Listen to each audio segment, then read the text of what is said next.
ইমাম সাহেবকে মূল্যায়ন না করলে কি গুনাহ হবে? কিভাবে মূল্যায়ন করব? ইমাম সাহেবদের মূল্যায়ন না করলে গুনাহ তো অবশ্যই হবে। ইমাম সাহেবরা হলেন ওলামা একরাম, নবীদের ওয়ারিস। তাদের এই সমাজ তেমন কোনো মূল্য দেয় না।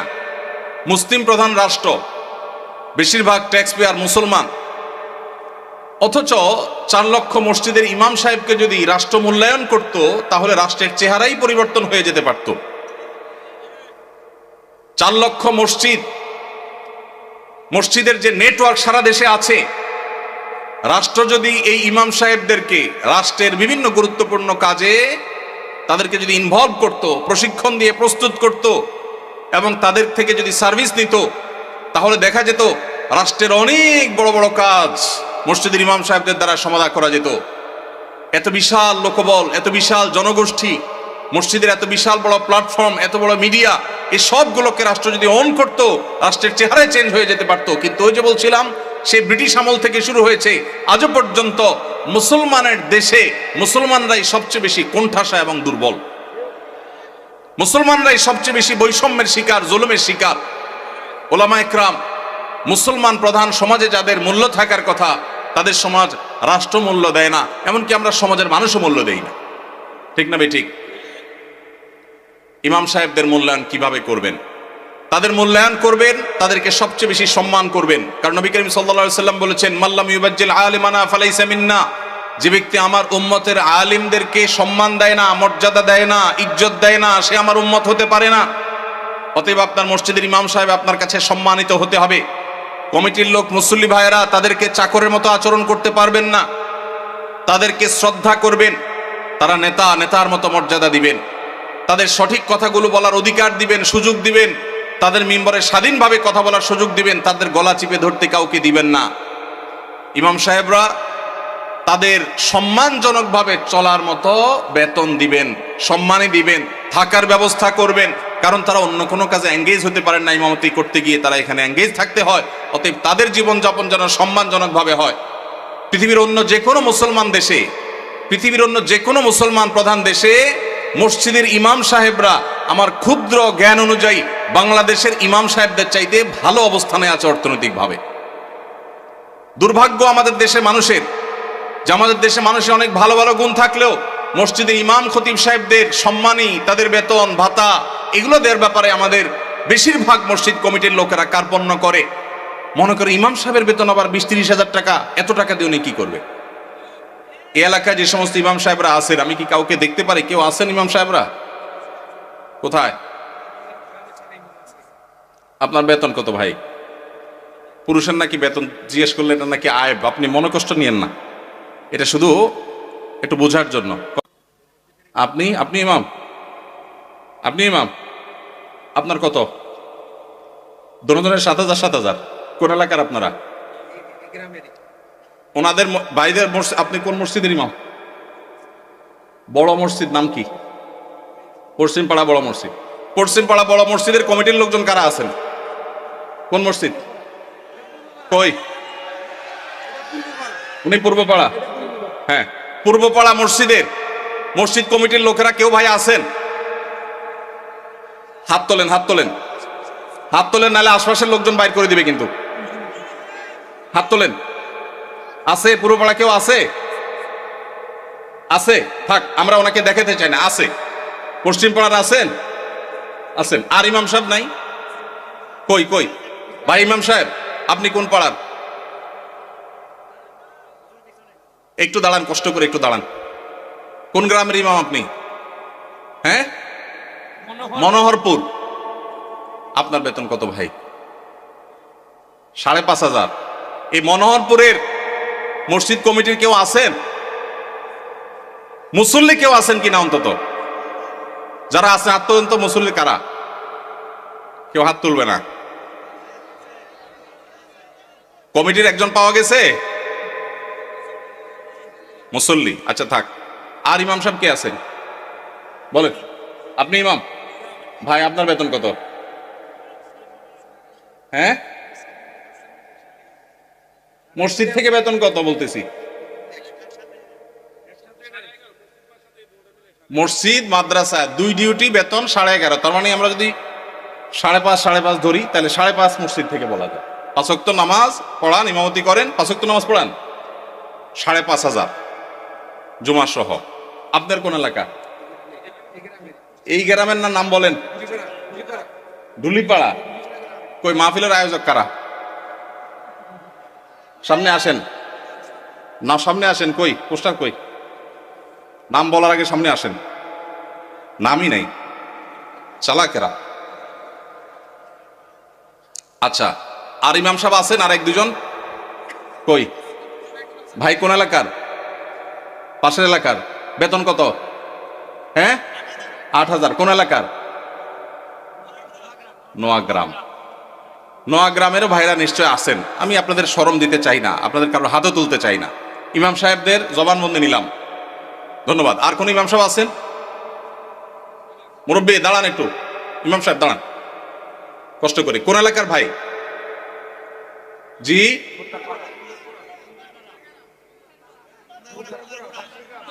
এতজন বললে কেমনে বুঝবো? খুন্দারপাড়া, খুন্দারগড়া। ওকে, আপনার পাশের গ্রাম।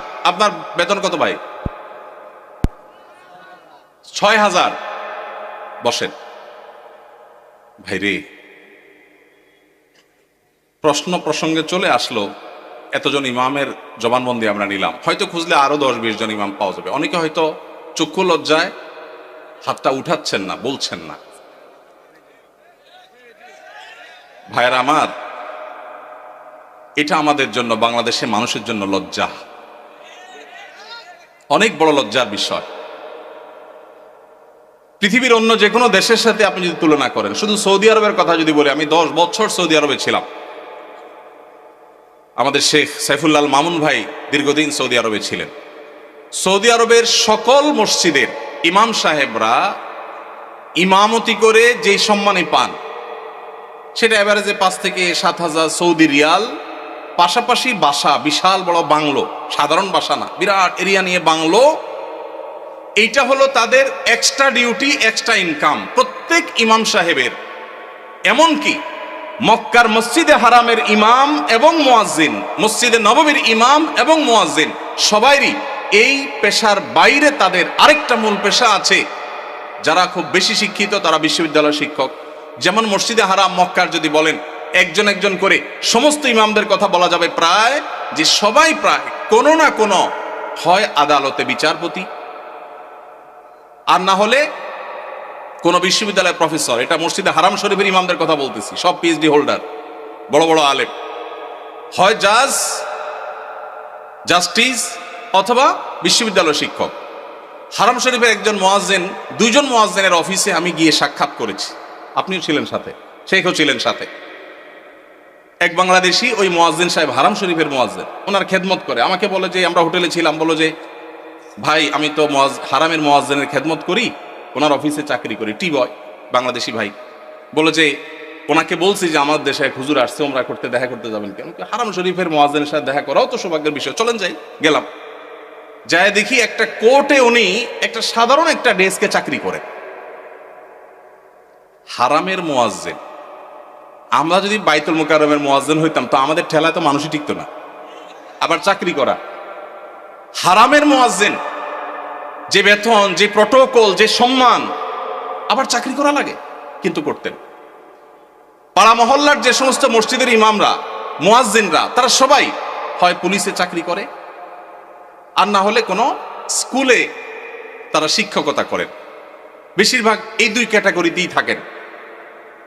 আমি সৌদিতে যে বাসায় ছিলাম, আমার বাসার পাশের মসজিদ, যে মসজিদে 5 ওয়াক্ত নামাজ আমি জামাতে পড়ার সুযোগ পেতাম, সেই মসজিদের ইমাম সাহেব, তিনি বিরাট বড় শিল্পপতি, অনেক ব্যবসা প্রতিষ্ঠান, তার অনেকগুলো বড় বড় চেইন সব super market, Dahiya super market নাম, বিরাট নাম করা দাম্মাম।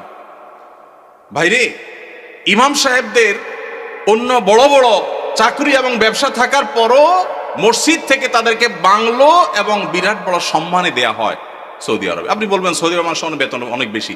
বেতন অনেক বেশি এই জন্য বাড়ি অনেক বড়টা দেয়।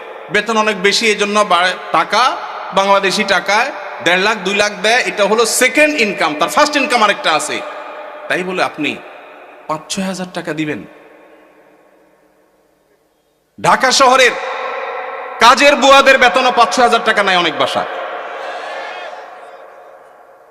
ঢাকা শহরের কাজের বুয়ারাও মাসে 10,000 15,000 টাকা কামাই করে।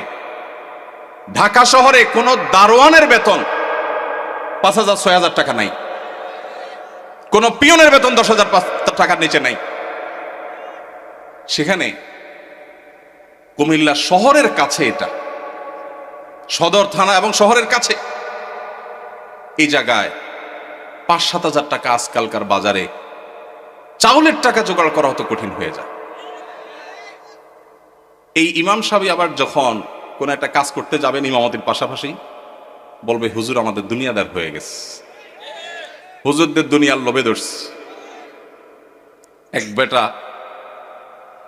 তার মসজিদের মুসল্লিরা ইমাম সাহেবকে এরকম খোঁচাইত, বেতন দেওয়ার নাম নাই, ইমাম সাহেব আর কিছু করলে ডিস্টার্ব করত।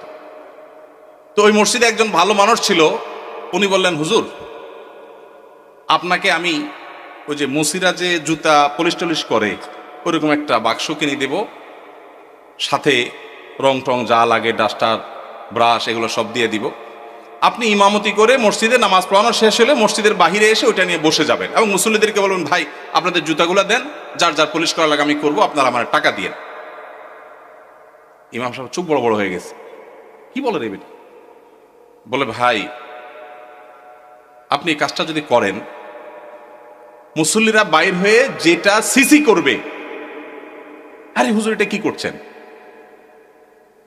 তো ওইটাকে বলেন যে, ভাই এই জুতা যদি আমার কাছে দিতে আপনার লজ্জাবোধ হয়, আপনার কাছে যদি অপমান বোধ হয়, তাহলে জুতা আমার কাছে নিয়ে আপনার নিজের গালে নিজে মারা উচিত। আমি বলছি না যে আক্ষরিক অর্থে ইমাম সাহেবকে ওইটা মারতে তিনি বলেছেন। অনেক আগে ঘটনা কোথাও শুনেছি, সত্য হতে পারে, রূপক হতে পারে, কিন্তু এই গল্প আমাদের শিক্ষা দেয়। আমাদের মসজিদের ইমাম সাহেবদের, মুয়াজ্জিন সাহেবদের সম্মানে আমরা দিতে চাই না, মাহফিল করে বক্তার জন্য মোটা অঙ্কের হাদিয়া রেডি রাখি। আপনারা বলবেন, হুজুর আপনিও তো মোটা অঙ্কে নিয়েই যাবেন, ওয়াজ তো করতেছেন। ভাই আমাকে মোটা দেখ, চিকন দেখ, না দেখ, এটা নিয়ে আমার মাথা ব্যথা নেই আলহামদুলিল্লাহ, এবং আল্লাহর মেহেরবানিতে এটা নিয়ে আমার কোনো প্রত্যাশাও নাই আল্লাহর ফজলে। কিন্তু মাহফিল আয়োজকদেরকে বলতে চাই, যারা মাহফিল আয়োজন করেন, লক্ষ লক্ষ টাকা যদি মাহফিল পিছনে খরচ করতে পারেন, ইমাম সাহেবদের বেতন কেন 15,000 20,000 টাকা হতে পারে না? এই দেশে বিভিন্ন শ্রেণী পেশার মানুষদের বেতনের সর্বনিম্ন স্কেল বা একটা স্কেল ঠিক করে দেওয়া হয়। আমি দাবি করতে চাই, আমাদের রাষ্ট্রের উচিত, রাষ্ট্র নিজে ইমাম সাহেবদেরকে মূল্যায়ন করতে না পারলেও মিনিমাম যেন তাদের একটা সমাজে সম্মানজনকভাবে চলতে পারে, সেজন্য তাদের একটা সম্মানজনক বেতনের স্কেল ঘোষণা করা হোক। আর সমাজের যারা বিবেকবান মানুষ, আল্লাহর হস্তে তারা ইমাম সাহেবদের সম্মান দেওয়া, মর্যাদা দেওয়া শিখবো তো ইনশাআল্লাহ।